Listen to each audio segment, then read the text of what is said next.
Здравствуйте! В эфире информационный выпуск Амши Пшара. Сегодня в программе. Налаживание контактов, визит главы администрации Сухума в Краснодар. Любимое всеми лакомство. В Дранте приступили к сбору первого урожая клубники.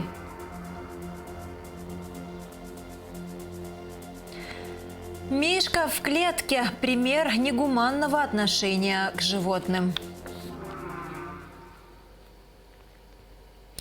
Начнем выпуск с новостей из Ингургеса. 27 апреля ремонтные работы в деривационном туннеле гидроэлектростанции Ингургес завершены. Станция запущена раньше запланированного срока. Действующий график ограничений отменен. В течение недели энергосистема республики будет работать в тестовом режиме. В это время возможны незначительные перебои в подаче электроэнергии. Об этом сообщает пресс-служба Черноморэнерго. 3 семьям, пострадавшим из-за оползня в селе Беде, будет выделено 550 тысяч рублей. Такое решение приняла комиссия по предупреждению и ликвидации чрезвычайных ситуаций последствий стихийных бедствий при кабинете министров Абхазии.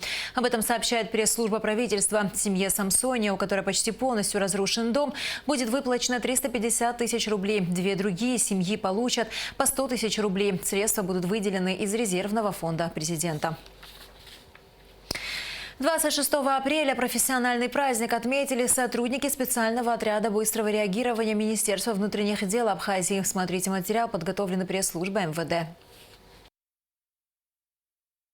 Особо отличившимся в службе сотрудникам СОБРа за образцовое исполнение служебных обязанностей в связи с профессиональным праздником министр внутренних дел Дмитрий Дбар вручил офицерские погоны в честь присвоения очередных специальных званий старшего и среднего начальствующего состава, почетной грамоты и благодарности. На специальный отряд быстрого реагирования возложено силовое обеспечение криминального блока милиции, также обеспечение общественной безопасности при проведении массовых и охраняемых мероприятий. Сегодня СОБР тесно взаимодействует со всеми структурными подразделениями МВД. На счету сотрудников спецотряда не одно задержание опасных преступников, пресечение незаконного распространения оружия и наркотиков, мероприятия по охране общественного порядка. Отбор кадров для службы в СОБР МВД Республики Абхазия ведется с особой тщательностью. В составе спецподразделения служат психологически и физически подготовленные оперативники, люди, проверенные в деле и отличившиеся в службе. Министр внутренних дел Дмитрий Дбар торжественно поздравил спецназовцев, пожелав крепкого здоровья, железного терпения и отважных поступков. Самое главное в вашей работе – это добросовестно, честно выполнять свой долг. Я хочу вас поздравить от президента Республики Абхазия. Очень ценит руководство страны вашу работу и руководство МВД в том числе, естественно. Вы элита МВД, на вас большие надежды. Успехов вам еще раз и удачи в работе. Командир СОБРа, заместитель министра внутренних дел Арач Цвижба поблагодарил сотрудников за проявленный профессионализм, оперативность и слаженную работу. Желаю вам всем крепкого здоровья, профессионального роста, всех благ вашим родным и близким. Все поставленные задачи нашим руководством выполнялись успешно, самое главное без потерь. Хочу выразить благодарность нашему главнокомандующему, а также министру внутренних дел за ту поддержку, которая оказывается в выполнении наших служебных обязанностей. Спасибо всем вам, с праздником.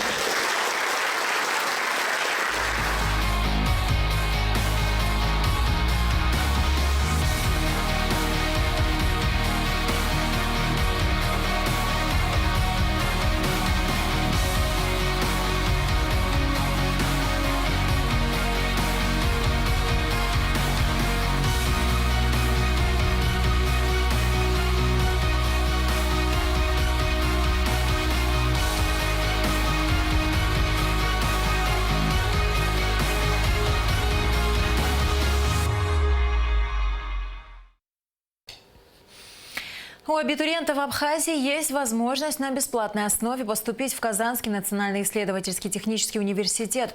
В Министерстве просвещения и языковой политики Абхазии состоялась встреча с делегацией Казанского университета. С 27 по 29 апреля сотрудники вуза проведут профориентационные встречи на площадке Российского центра науки и культуры в Сухуме. Выпускниками образовательных учреждений расскажут, как поступить в университет и какие специальности и направления подготовки предлагают абитуриентам. Думаю, что наше сообщество школьников, они заинтересуются откликнутся на эту возможность и будут участвовать в вашем конкурсе. И в этом году, конечно же, это проще. Это в онлайн-формате, насколько я понял.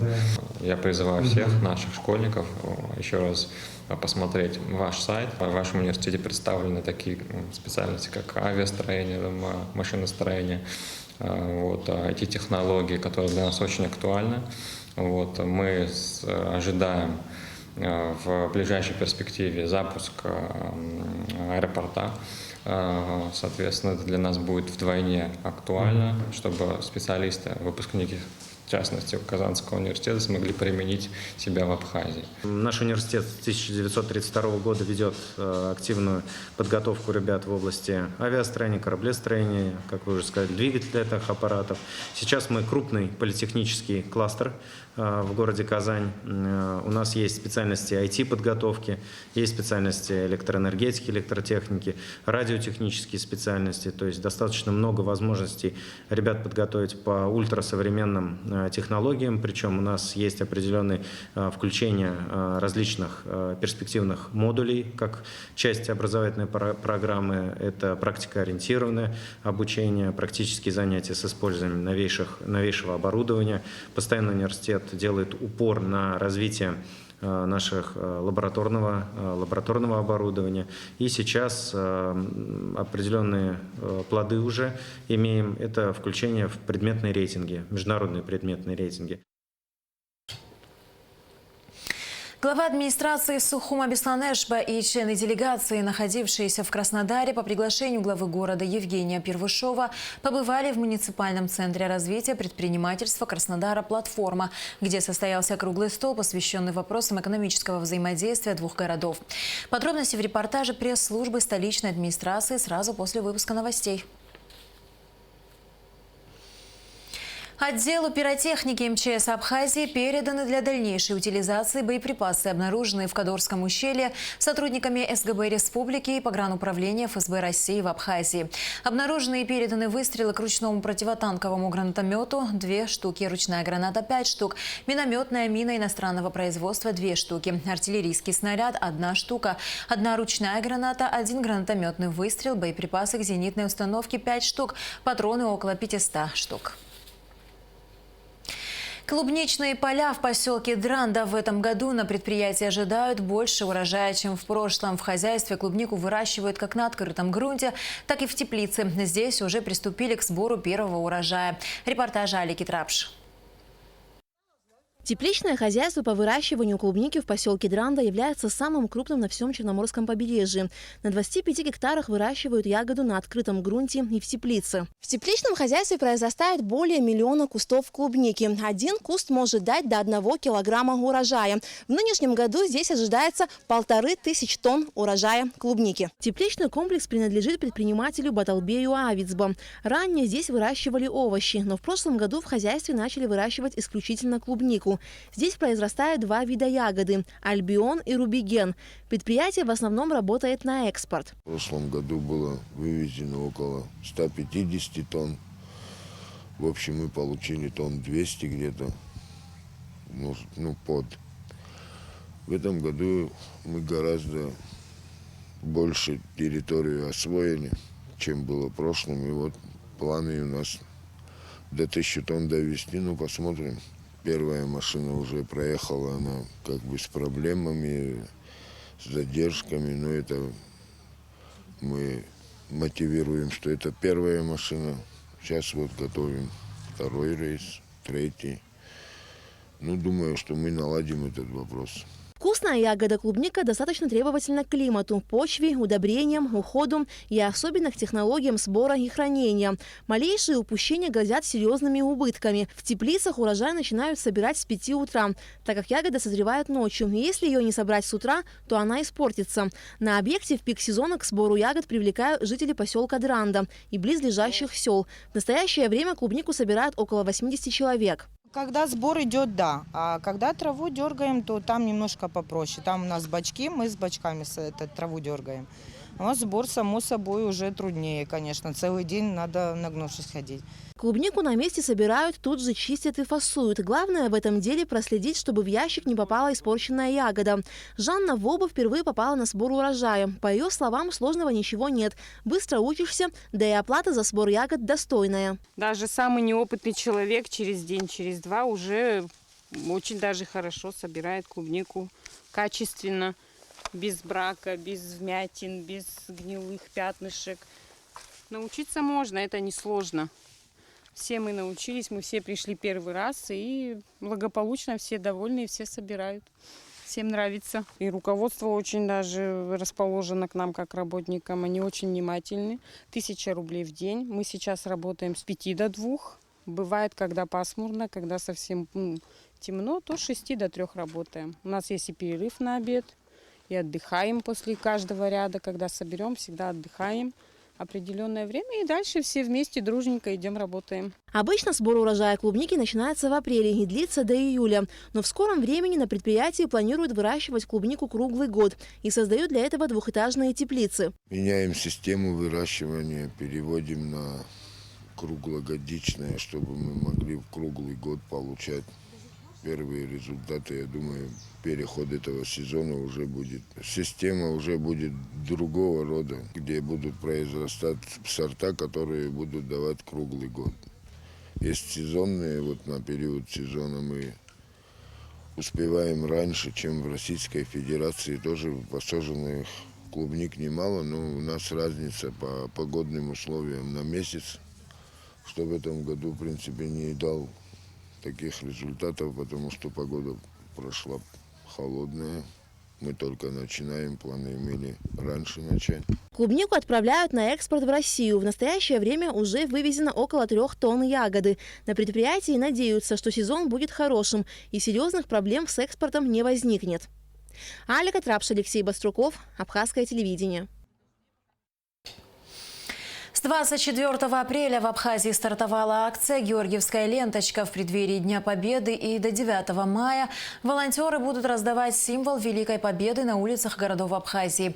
Георгиевские ленточки также могут взять любой желающий в представительстве Россотрудничества Абхазии в офисе компании «Мобайл» на проспекте Леона в Сухуме. 9 мая в Абхазии пройдет акция «Бессмертный полк». В республике она проводится уже 7-й раз и традиционно собирает большое количество участников. В этот раз сбор назначен на 10 часов утра 9 мая на площади Свободы. Маршрут пройдет по улице Гулия, проспекту Леона и набережной Диаскуров. Завершится акция у могилы неизвестному солдату. 9 мая в 14:00 от Московского культурно-делового центра «Дом Москвы» стартует 8-й традиционный велопробег «Спасибо за победу». Велопробег пройдет по маршруту Сухум-Гулрипш-Сухум. Его участники возложат в Гулрипше цветы и венки на братской могиле погибших в ходе Великой Отечественной войны, к мемориалу погибшим в Отечественной войне народа Абхазии в селе Мачара и у могилы неизвестного солдата в Сухуме. На территории Сухумского санатория МВО уже больше 15 лет живет в неволе бурый медведь. Печальная история дикого зверя, содержащегося в тесной клетке, периодически появляется на просторах интернета. Небезразличны их судьбе медведя люди пытаются как-то повлиять на ситуацию, но безрезультатно. Эсма Гуланзе продолжит тему. Железная клетка, толстые прутья и грязь. В таких условиях медведь по прозвищу Мишка живет уже больше 15 лет. Когда и как хищное животное попало в клетку на территории санатория МВО, непонятно. Хозяина Мишки нашей съемочной группе застать не удалось. Но, по словам сотрудников санатория, он появляется здесь довольно часто. Внутри вольера стоят кормушки с едой и водой, а также емкость для купания. Но если присмотреться, то видно, что на полу клетки ужасная грязь. Земля вперемешку с экскрементами животного и остатками еды. У нас в республике нет питомников. Мы можем изъять, но кому передать? Некому. Нет питомника, куда бы можно было передать. Нет никаких благотворительных там фондов, чтобы передать. А отпустить в лес, значит, обречь медведь на гибель. Это тоже негуманный поступок. Бурый медведь – один из крупнейших хищников. Это дикое животное, которому необходимы условия, максимально приближенные к природным. А самое главное – комфортное пространство с учетом поведения и потребностей. История Мишки появляется на просторах интернета с завидной регулярностью. Об этом в социальных сетях пишут как местные зоозащитники, так и гости Абхазии. Ситуацию неоднократно освещали журналисты. Однако в жизни Мишки ничего не меняется. В республике, к сожалению, отсутствует закон о животном мире, который мог бы регламентировать отношение к животному миру, который используется в туристических целях, скажем так. Мы неоднократно подвергали административному штрафу всех вот этих вот товарищей, которые содержат медведей в неволе, скажем так. Но одним штрафом здесь вопрос решить невозможно. Нужно фундаментально издать закон, по которому затем начать действовать.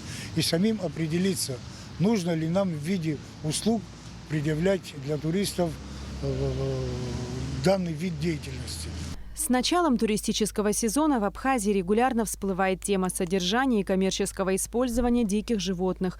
Получается, что отпустить на волю зверя уже невозможно, потому что он не выживет. А штрафы за жестокое содержание в размере 1800 рублей не особо пугают хозяев животных.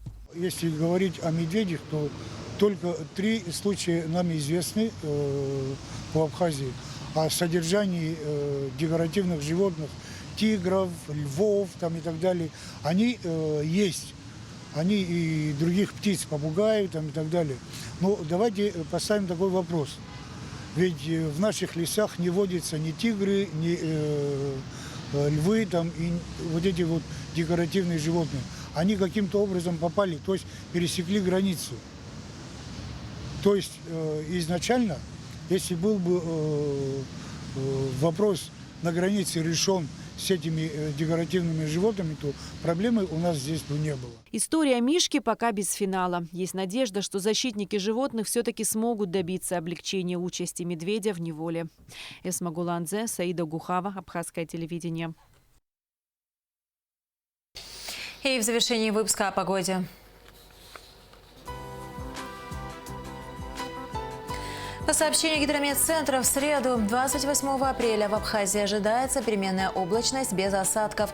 Ночью и утром возможен туман. Температура воздуха ночью 8-13, днем 16-21 градус. Температура морской воды 13 градусов.